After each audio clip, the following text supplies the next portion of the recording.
नमो अरहंताणम नमो अरहंताणम नमो अरहंताणम। यह बुढ़ापा इसीलिए आता है कि मस्तिष्क का संतुलन ठीक नहीं रहता। और यह संतुलन क्यों बिगड़ता है? मैं सोचता हूं इसीलिए बिगड़ता है कि आदमी चक्के की भांति चलता रहता है। इतना मन में संताप, मानसिक संताप और आज की भाषा में मानसिक तनाव, जीवन में इतना तनाव रहता है मन का और भावना का, उसके कारण मस्तिष्क अस्वस्थ बन जाता है, बीमार बन जाता है और थोड़ा थोड़ा पागलपन शुरू हो जाता है। बहुत सावधानी बरतने की होती है। एक बात मन में बैठ गई, छोटी सी बात, छोटी सी आकांक्षा मन में जाग गई, तत्काल उसका प्रायश्चित कर लिया जाए, मन से उस बात को रेचन कर दिया जाए, निकाल दिया जाए, तब तो ठीक है।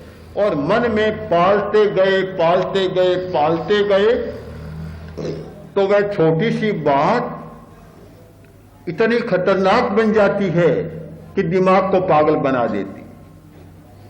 मन में संदेह की बात हो गई।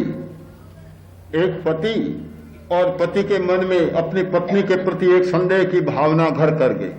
बस हमेशा वही सोचता है कि वह ठीक नहीं है, यह नहीं है, वह नहीं है।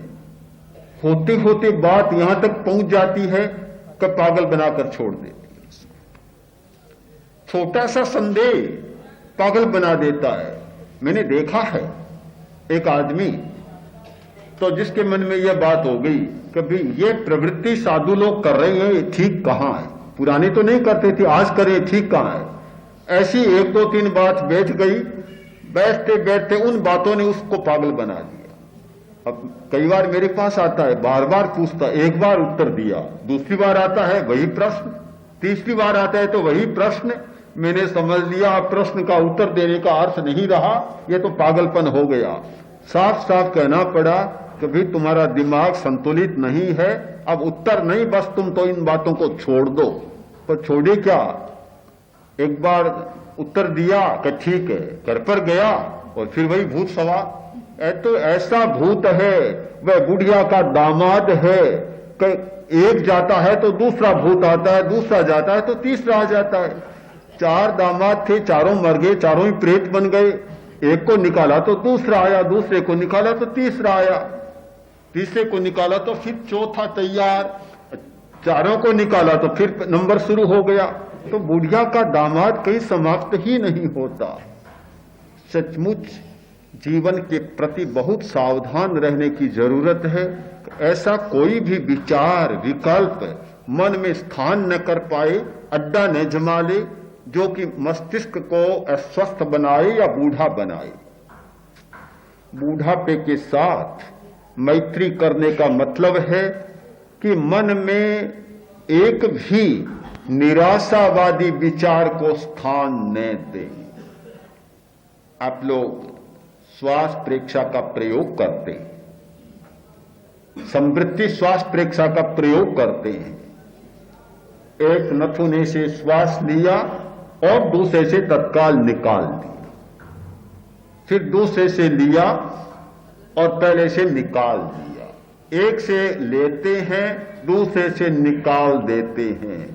ठीक यह क्रम चले कि विचार आया, कई बुरा भी विचार आ सकता है। बुरा विचार आना कोई अस्वाभाविक नहीं है। हमारे भीतर न जाने कितनी वासनाएं, कितने संस्कार जमे पड़े हैं। सामान्य आदमी की बात क्या कहूं, बड़े बड़े साधक होते हैं, उनके मस्तिष्क में भी बुरे विचार, बुरी कल्पना, बुरे भाव चक्कर लगा सकते हैं, आ सकते हैं। अस्वाभाविक नहीं है, इसको आप बुरा भी मत माने, ये एक स्वाभाविक प्रक्रिया है। किंतु आया और विदा, बस विदा कर दिया। अब शहर में रहने वाला आदमी कितने पाहुनों को घर में टिका कर रखेगा? आता है और नमस्कार, बस विदा कर दिया। ज्यादा से ज्यादा हो तो चाय पानी पिलाकर विदा कर दिया, बस किंतु घर पर जमा कर कितना रखेंगे? जो भी विचार आया विदा कर दिया, तब तो बूढ़ा बनने की स्थितियां कम बनेगी। जो भी विचार आया सबको स्थान दिया, आओ तुम भी बैठो, तुम भी बैठो, तुम भी बैठो, सबका स्वागत किया, सबको बढ़ते ही चले गए, तो दिमाग ऐसा कबाड़ी खाना बन जाएगा कि बूढ़ापा 20 वर्ष बाद आने वाला है तो आज ही आ जाएगा। रेचन करना सीखें, समृद्धि श्वास का प्रयोग करें। समृद्धि श्वास आपको सुझाव दिया जाता है, ध्यान करें, विकल्प आए, रोके मत, विचारों को रोके मत। विचारों को रोकना नहीं है, रोकने का प्रयत्न करेंगे तो ज्यादा विचार आएंगे। केवल जो भी विचार आए एक बार दृष्टा भाव से उन्हें देख लें, विचारों को देखें, देखें कि क्या सिनेमा के रंगपथ पर, चित्रपथ पर क्या क्या चित्र आ रहे हैं, बस देखते जाएं, देखते जाएं। दृष्टा भाव का प्रयोग करें, देखते चले जाएं, विचार आएगा, अपने आप चला जाएगा, आएगा चला जाएगा। केवल आप देखते रहें। ये प्रक्रिया है मैत्री की, ये प्रयोग है मैत्री का, कि हम नए विरोध कर रहे हैं, ये भी नहीं करें क्यों बुरा विचार आ रहे हैं। कुछ लोग होते हैं, मैंने ऐसे लोगों को देखा है, आकर कहते हैं बड़े पापी हैं, बड़े बुरे हैं, क्या बताएं, इतने बुरे विचार आते हैं। तो मैंने तो बहुत बार उन लोगों से कहा है कि तुम पापी नहीं हो तो ऐसा करके पापी जरूर बन जाओ। अरे बुरे विचार आए तो इतना क्या बुरा हो गया? जब ये मान रखो कि तुमने एक बड़ा सारा कूड़े करकट का ढेर अपने मस्तिष्क में या संस्कारों में इकट्ठा कर रखा है और बदबू आई तो आएगी, स्वाभाविक बात है। इतने परेशान क्यों होते हो? कोई अस्वाभाविक बात हो गई क्या? कोई अनहोनी बात घट गई क्या? कोई अनहोनी घटना नहीं है, एक बिल्कुल स्वाभाविक प्रक्रिया है, होने की प्रक्रिया है। भीतर ही भीतर गंदगी पड़ी रहेगी, बाहर नहीं आएगी तो और सड़ान ज्यादा पैदा होगी। अच्छा है आया और चला गया, निकल गया, इतना तो कम हुआ भार। बुरा क्या हुआ? बुरा कुछ भी नहीं है, पर बहुत लोग हीन भावना से ग्रस्त हो जाते हैं। न तो हीन भावना से ग्रस्त होना है, न उसे बहुत कोई बुरा मानना है, बस केवल दृष्टा भाव का प्रयोग कर देख लेना है कि भाई ये आया चला गया, ये आया और चला गया, एक चित्र सा चल रहा है, देखते चले जाओ और काम होता चला जाए। ये प्रयोग है ध्यान का। संवृत्ति श्वास की प्रक्रिया पर ध्यान दे तो मैं सोचता हूं कि यह बूढ़ापे के साथ मैत्री का प्रयोग होगा।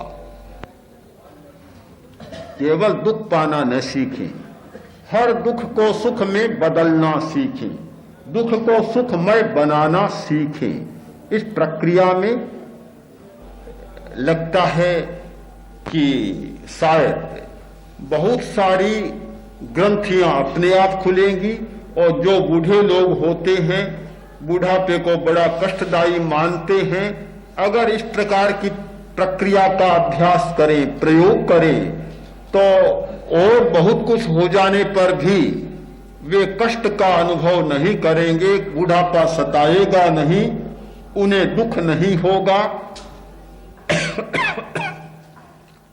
कठिनाइयां समाप्त होती चली जाएंगी। हम लोग बहुत गहराई से अनुभव करें कि यह प्रेक्षा ध्यान का प्रयोग